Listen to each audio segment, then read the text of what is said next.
mois-ci encore, j'ai totalement explosé le portefeuille, puisque comme vous l'avez vu au titre, j'ai dépensé près de 600€. Et encore une fois, je me suis mis à jour sur beaucoup de séries, et j'en ai aussi commencé pas mal de nouvelles. Et je fais juste une petite pub avant qu'on commence, je vous rappelle que je sors pas des achats manga sur ma chaîne tous les mois, je le fais uniquement quand ils sont assez conséquents, parce que forcément, j'achète pas toujours autant de mangas. Donc si vous voulez voir mes achats manga un peu moins impressionnants, ça se passe sur mon TikTok, donc rendez-vous là-bas.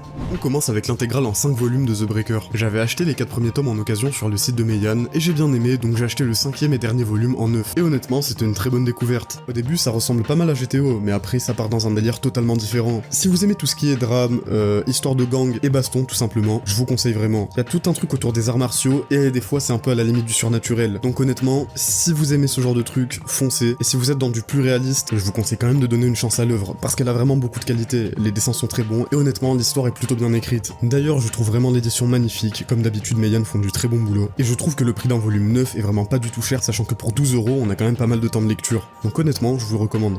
On reste dans tout ce qui est baston avec le premier volume de Rokudenashi Blues, ou Rakai Blues si vous préférez. C'était l'une des sorties que j'attendais le plus en juin, et j'ai pas du tout été déçu à la lecture. C'est un furieux assez classique et qui se prend pas la tête, et ce premier tome était vraiment bon. Perso, j'aime beaucoup Maeda, qui est le personnage principal de l'œuvre, et les dessins, même s'ils sont un peu datés, sont vraiment de qualité. L'édition aussi est vraiment très belle. Je trouve que Pika ont vraiment fait du très bon travail dessus. Perso, je surkiffe.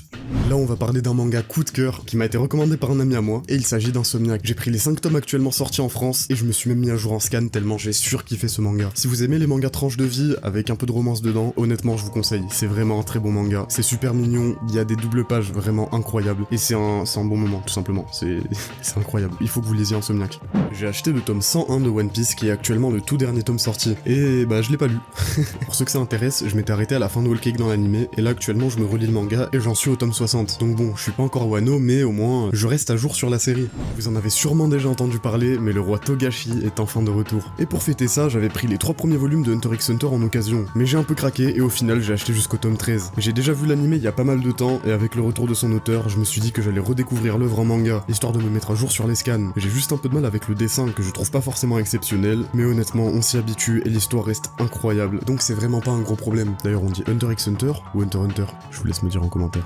J'ai acheté le tome 8 de Blue Lock, ainsi que son édition collector. Si vous avez déjà vu mon achat manga d'avril, vous savez que j'ai pas encore commencé ce manga, ou du moins que j'ai lu qu'un seul tome. C'est vraiment l'un des mangas de sport qui me hype le plus, et vu que c'est pas trop mon kiff de lire en scan, j'attends qu'il y ait encore quelques parutions en physique avant de me lancer dedans. Mais en tout cas, j'ai vraiment trop hâte. D'ailleurs, je trouve la cover de ce collector plutôt sympa, même si je pense qu'ils auraient pu nous sortir quelque chose de mieux pour une édition limitée.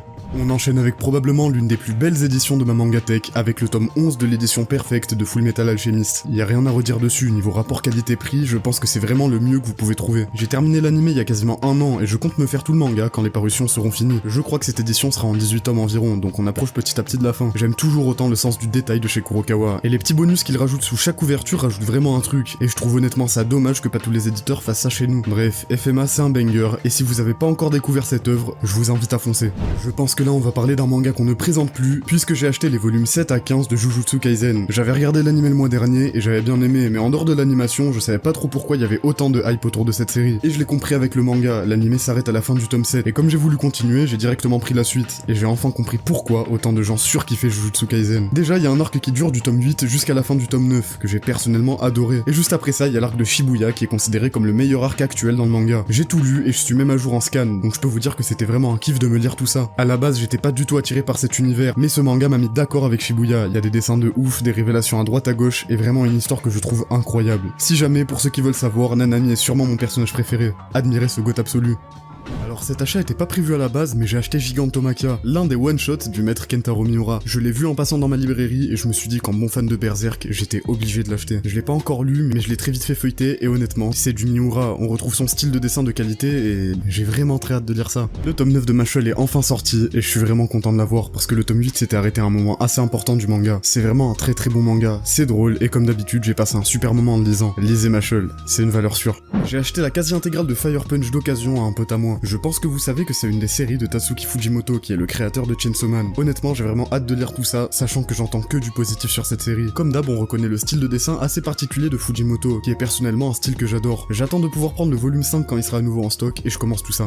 J'ai pris les volumes 22, 23 et 24 de Vinland Saga, mais du coup ça me fait un énorme trou dans la série, puisque j'ai que les 5 premiers volumes. À la base, j'avais trouvé une offre sur le Bon Coin, qui vendait les tomes 6 à 21. J'ai voulu les acheter, et du coup j'ai anticipé en achetant la suite en neuf. Sauf que le vendeur ne m'a jamais répondu, donc au final je me retrouve avec ce trou dans ma collection. Mais bon, au moins ça me fait toujours des tomes en moins à acheter pour plus tard.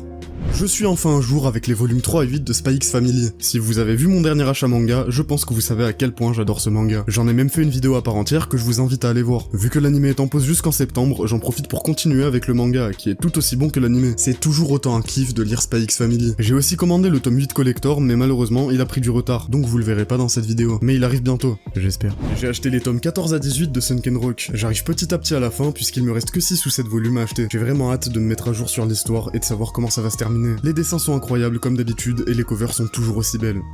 J'ai pris le deuxième volume de Black Box. Dans mon dernier achat manga, j'avais présenté le tome 1 et honnêtement j'étais vraiment convaincu, que ce soit par les dessins ou par l'histoire. Et j'avais vraiment bien aimé ma lecture. J'ai pas encore lu ce deuxième tome parce que je pense attendre que la série se termine. Elle sera en 6 volumes donc ça devrait être plutôt rapide. Je me suis pris le troisième volume de Darling in the Franxx. Je suis toujours aussi choqué par la qualité de cette édition et j'adore l'effet brillant qu'il y a sur chaque volume. Le manga en lui-même est plutôt ok pour le moment, mais j'ai hâte de voir comment ça évoluera plus tard. J'ai pas regardé l'anime donc pour moi c'est une découverte totale. J'ai pris les tomes 3, 4 et 5 de Aoashi. Je suis l'anime qui est actuellement en train de sortir, mais honnêtement j'ai un avis plutôt mitigé. C'est pourquoi je pense que je vais passer au manga, histoire de me faire un autre avis et peut-être de continuer la série. Le style de dessin du manga et l'ambiance générale m'attirent beaucoup plus que l'anime, donc je pense honnêtement que la version papier pourrait me plaire. Et pour finir cet achat manga, j'ai acheté les tomes 12 à 26 de Black Clover. Là-dedans il y a du neuf, mais aussi quelques tomes d'occasion que j'ai acheté au même pote qui m'a vendu les Fire Punch. Et honnêtement il m'a mis très bien, vu que grâce à lui je suis presque à jour sur le manga. Merci mon ref Masco. J'ai hâte de lire tout ça pour enchaîner avec les scans, parce que les derniers chapitres ont l'air d'être vraiment incroyables. C'est enfin fini pour cet achat manga qui aura été plutôt chargé, et ça nous fait un total de 81 tomes pour 582€. Comme d'habitude, j'espère que cette vidéo vous aura plu, et si c'est le cas, n'hésitez pas à mettre un petit like et à vous abonner pour me soutenir. Sur ce, c'était Prog, n'oubliez jamais de kiffer, et à bientôt.